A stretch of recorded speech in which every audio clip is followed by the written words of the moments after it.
વડોદરા જિલ્લાના 5 ધારાસભ્યોએ મુખ્યમંત્રીને પત્ર લખ્યા બાદ અધિકારીઓ સાંભળતા થયા. ડભોઈના ધારાસભ્ય શૈલેષભાઈ મહેતાએ આપ્યું નિવેદન. ગત સંકલન બેઠકમાં કરાયેલ રજૂઆતનું યુદ્ધના ધોરણે કામ શરૂ કરાયું. વડોદરા ડભોઈ રોડ ઉપર પલાસવાડા ફાટક પહોળી કરવાનું કામ શરૂ થયું. સાથે સંકલનમાં મુકાયેલા પ્રશ્નોને પણ સાંભળી જિલ્લા કલેક્ટર દ્વારા કામગીરી કરવા આદેશ કર્યા હોવાનું ધારાસભ્યનું માનવું છે. ડભોઈ તાલુકાના ઐતિહાસિક તેન તલાવનું બ્યુટિફિકેશન તેમજ તળાવમાં પાણી ભરવા હેતુ કરાયેલ રજૂઆતને માન્ય કરાઈ હોવાની વાત ધારાસભ્યએ કહી. આગામી સમયમાં ઐતિહાસિક તેન તલાવમાં પાણી ભરવાની સમસ્યા આવશે. અધિકારીઓના વલણ સામે ધારાસભ્યોએ મોરચો માંડ્યો બાદ પરિણામ ઝડપી મળી રહ્યું છે. વિકાસના કામો વિલંબનમાં પડ્યા હતા, જેને લઈને કરાઈ હતી રજૂઆત. સંકલનની બેઠક હતી. સંકલનની બેઠકમાં પલાસવાડા ફાટક બાબતની રજૂઆત કરવામાં આવી હતી. તે વખતે રેલવેના અધિકારી પણ હતા, આરએનબીના અધિકારીને કલેક્ટરે સ્પષ્ટ સૂચના આપી હતી કે તાત્કાલિક આ કામગીરી હાથ પર લેવામાં આવે. અને આજે રેલવે ફાટક પહોળા કરવાની કામગીરી ચાલુ છે. બેઉ બાજુ 7.5 મીટરના રસ્તા, કારણ કે બ્રિજની કામગીરી કરવાની હોય એ પહેલાં ટ્રાફિકની સમસ્યા ના સર્જાય એના માટેનું ધ્યાન દોર્યું હતું. આ બાબત પોલીસ સુપ્રિન્ટેન્ડન્ટ શ્રીએ પણ સંકલનમાં કહ્યું હતું કે ભાઈ આ ખૂબ અગત્યની બાબત છે અને આ બાબતે તાત્કાલિક કામગીરી હાથ ધરવી જોઈએ. એટલે રેલવેને સ્પષ્ટ સૂચનાઓ આપવામાં આવી હતી અને રેલવે આજે કામગીરી કરી છે.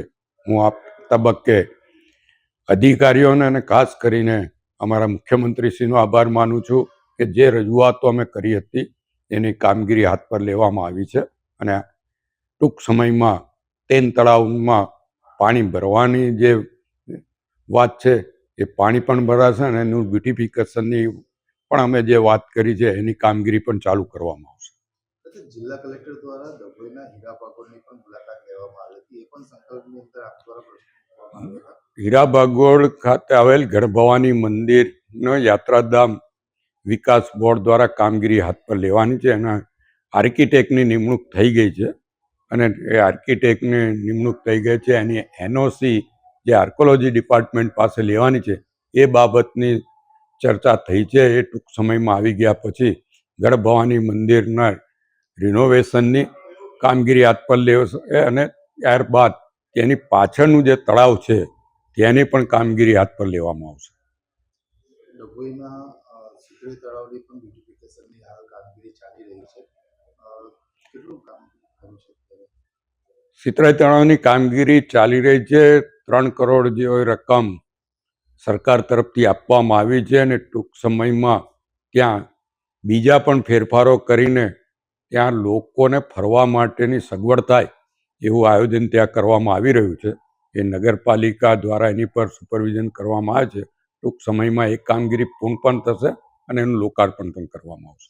ક્યાંક ને ક્યાંક આવા જે પ્રશ્નો છે એને લઈને આપ કલેક્ટર દ્વારા કલેક્ટરમાં રજૂઆત કરવામાં આવી હતી.